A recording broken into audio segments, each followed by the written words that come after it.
Rave reviews for professional reviewers. An individual who wants to purchase a new laptop computer can get reviews of the available models from one of the many websites where customers post their own reviews. However, many consumers are concerned about the trustworthiness of anonymous customer appraisals or are simply overwhelmed by the countless, often conflicting reviews.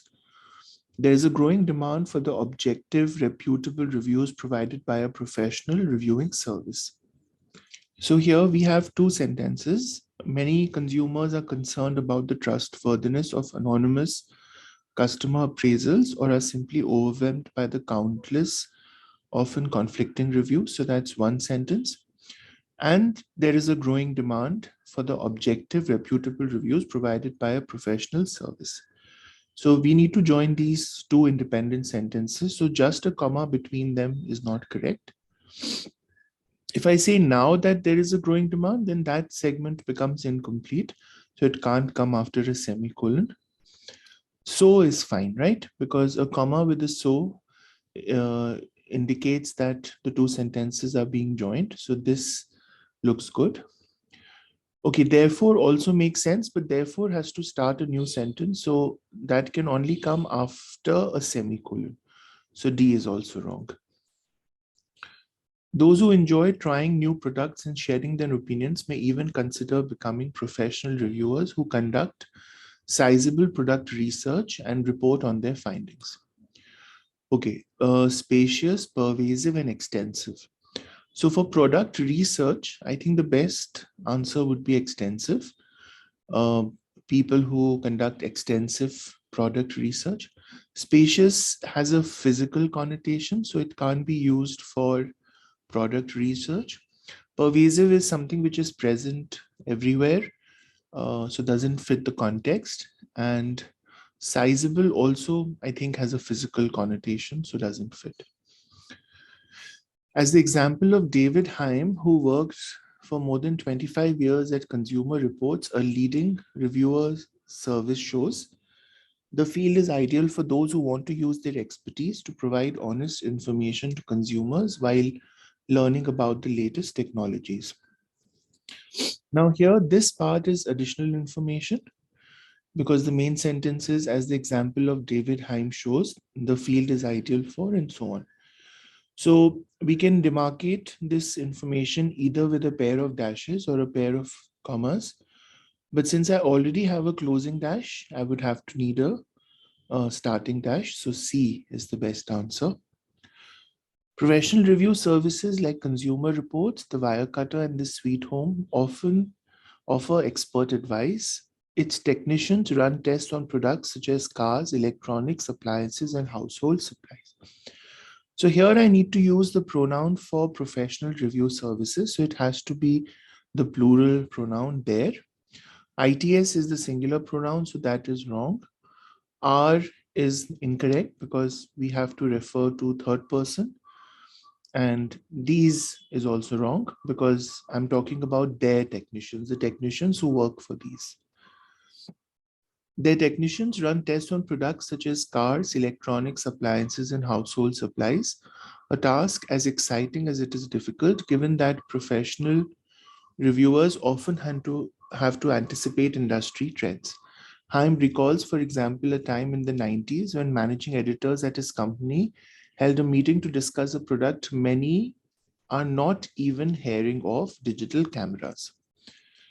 So we are talking about a time in the 1990s. So this is past. So we can't use the present continuous. Many had not even heard, right? Past perfect would make sense in this context. Have is present perfect and will not is future. So these don't make sense. After a live demonstration, Haim and his team decided this was a product they should review for the public. 2 years later, digital cameras became the second most popular product the company had reviewed.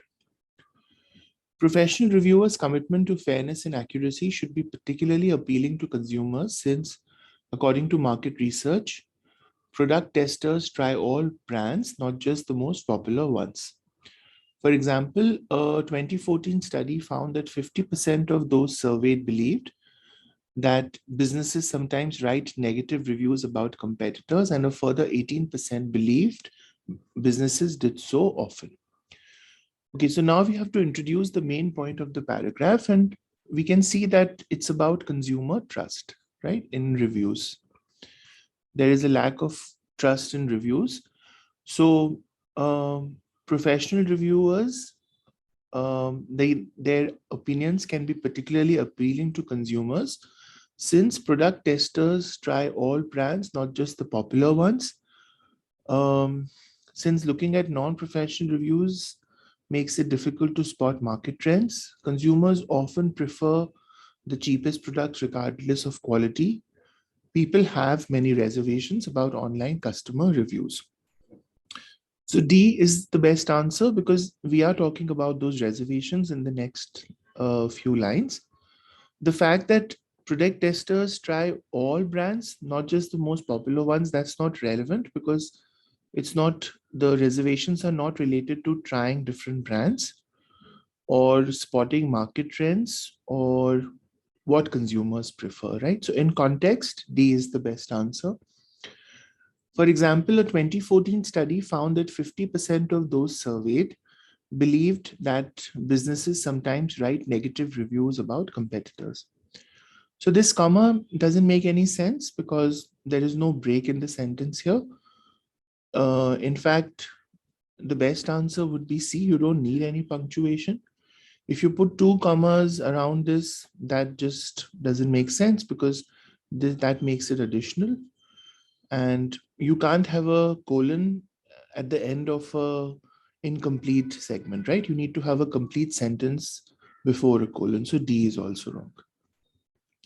The individuals surveyed also thought that businesses write positive reviews of an own products or services, with 43% of respondents saying this happens sometimes, and 21% saying it happens often. The writer wants to use accurate information from the graph to support the point made in the sentence. Okay, so businesses write positive reviews about their own products, right? So we are looking at this. So 43% saying this happens sometimes, and 36% saying it happens often, right? 36% say it happens often. And even when they did not suspect direct interference from the businesses, respondents rarely considered whether reviews were honest. 48% thought that individuals sometimes write online reviews without purchasing the product or service, and 16% thought this occurs often. So we're talking about, again, the reliability of the reviews, right? Because 48% of consumers thought that individuals sometimes write reviews without purchasing the product. So rarely considered, that doesn't sound right. Had doubts about the validity of customer reviews. That sounds good because we are actually talking about that in the next line. Did not purchase products or services with fraudulent reviews. Prefer products or services with higher number of reviews. So this is not relevant because businesses writing, yeah, this is not relevant because this is about consumer action, while here we are talking about consumer perception, which goes with option B. As the evidence shows, there is a growing need for product reviewers consumers can trust, though it can be challenging to maintain the expertise needed to make informed evaluations. Those excited about getting a cool gig should consider lending their opinion to consumers who need it most.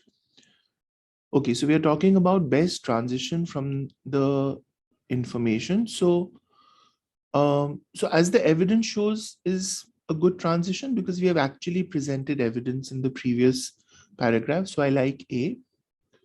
Despite these drawbacks, there are no drawbacks spoken about in the previous paragraph. Whatever the format is irrelevant here. And on the other hand, is also not relevant because we are continuing from the previous paragraph, not contrasting.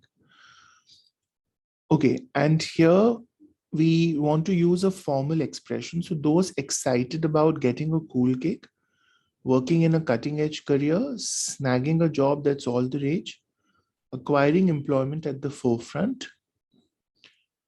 Um, right. So I think working in a cutting edge career sounds formal, right?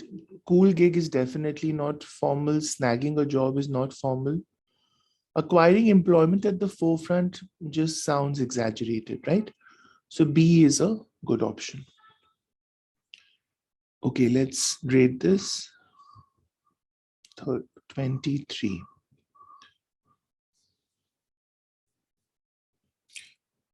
C, D, C, D, B. C, D, C, D, B. 28. D, double C, B, A, B. D, C, C, B, A, B.